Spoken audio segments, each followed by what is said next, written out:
27টা movie করেছি। 27টা movie. Hero হিরোইনকে দেখা দূর থেকে এটা তখন অবজার্ভ করেছি আমি। আমার সবথেকে পছন্দের সিনেমা হচ্ছে সুলতানা বিবিয়ানা। সবগুলোর মধ্যে তো বাপ্পি চৌধুরী মনে হয় আছে নাকি? বন্ধুর খবর রেখেছেন না? ওরকম খোঁজ খবর এখন আর নেওয়া হয় না। সেট থেকে যখন বাসায় চলে আসি আমার সাথে কারোরই যোগাযোগ হয় না। যেহেতু আমার প্রথম পরিচয় আমি চলচ্চিত্রের নায়িকা, চলচ্চিত্র থেকে একদমই দূরে না। চলচ্চিত্র করতে গেলে সেটার ভালো অফারও পেতে হবে। এখন যেহেতু আমাদের সিনেমা অনেক চেঞ্জ হয়েছে। আপনার ক্যারিয়ারের টার্নিং পয়েন্ট কোনটা?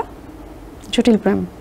জটিল প্রেম, আচ্ছা। এটা করেই একেবারে তখন রাস্তাঘাটে বের হতে গেলে সবাই দৌড়ে? হ্যাঁ অবশ্যই, তখন প্রচুর তখন আমাদের কি বলে, যেই হিরো হিরোইনকে দেখা দূর থেকে এটা তখন অবজার্ভ করেছি আমি। আচ্ছা, 4-5 বছর টানা প্রচুর।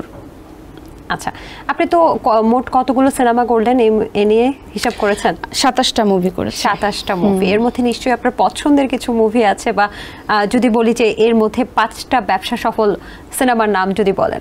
সব থেকে ব্যবসা সফল সিনেমা হচ্ছে আমার জটিল প্রেম, তারপর প্রেম প্রেম পাগলামি, তারপর অবশ্যই বলবো সুলতানা বিবিয়ানা, তারপর কি প্রেম দেখাইলা, তারপর এপার ওপারও খুব ভালো ব্যবসা করেছে, বাট এটা একটু গ্রামের ফোক গল্প টাইপের ছিল, বাট এটাও ব্যবসা করেছে। তারপর কিস্তিমাত, হ্যাঁ, এই সব আরও মুভি আছে। তার মধ্যে আমার সব থেকে পছন্দের সিনেমা হচ্ছে সুলতানা বিবিয়ানা। আচ্ছা, যে কয়টা বললেন সবগুলোর মধ্যে তো বাপ্পি চৌধুরী মনে হয় আছে নাকি? সবগুলোর মধ্যে, সবগুলোই বাপ্পি চৌধুরীর সাথে। তাহলে খুব জনপ্রিয় একটা জুটি ছিল বলা যায়। আচ্ছা, যাই হোক, বন্ধুর খবর রেখেছেন আপনার কো আর্টিস্ট কোথায় আছে বাকি? না, ওরকম খোঁজ খবর এখন আর নেওয়া হয় না, এটা অনেক আগে থেকে। আর আমার একটা প্রবলেম কি, আমি কাজ শেষ করে সেট থেকে যখন বাসায় চলে আসি আমার সাথে কারোরই যোগাযোগ হয় না। সেটে গেলে সবার সাথে কথা হয়, দেখা হয়, হ্যাঁ কেমন আছো, এতটুকু। সেটের বাইরে চলে এসে বাসা মানে আমার ঘর, মানে আমার ফ্যামিলি।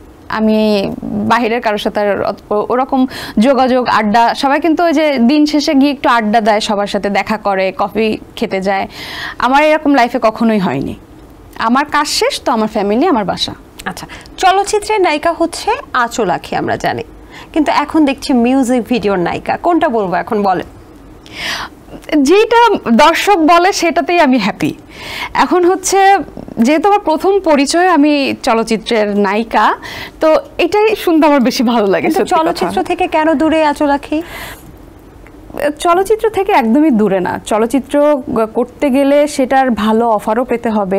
অফার যেগুলো পাই সেগুলো অ্যাকচুয়ালি করার মতো না এখনকার সিচুয়েশনে। আমি মনে করি যে এখন যেহেতু আমাদের সিনেমা অনেক চেঞ্জ হয়েছে, ভালো স্ক্রিপ্ট, বিগ বাজেট অ্যান্ড ভালো কো আর্টিস্ট, ভালো ডিরেক্টর, ভালো সব কিছু প্রোডাকশন, ফুল প্রোডাকশন যেন একদম পারফেক্ট হয়, তাহলে সিনেমাটা করব। আদারওয়াইজ ওই যে 2 দিন কাজ করলাম, সিনেমা হলো না, আর 2 দিন শুটিং করে সিনেমা শেষ, জাস্ট মাত্র মার্কেটিংয়ের জন্য একটু করলাম, এরকম সিনেমা আমি করতে চাই না। এরকম হিউজ অফার পেয়েছি, হিউজ করতে পারতাম, প্রত্যেকটা সিনেমা আমি ছেড়ে দিয়েছি। এসএমসির ইমার্জেন্সি কন্ট্রাসেপটিভ পিল নরিক্স 1 অরক্ষিত মিলনের 72 ঘন্টার মধ্যে এর একটি মাত্র পিল আপনাকে করবে টেনশন ফ্রি। এসএমসির নরিক্স 1, এক পিলের সমাধান।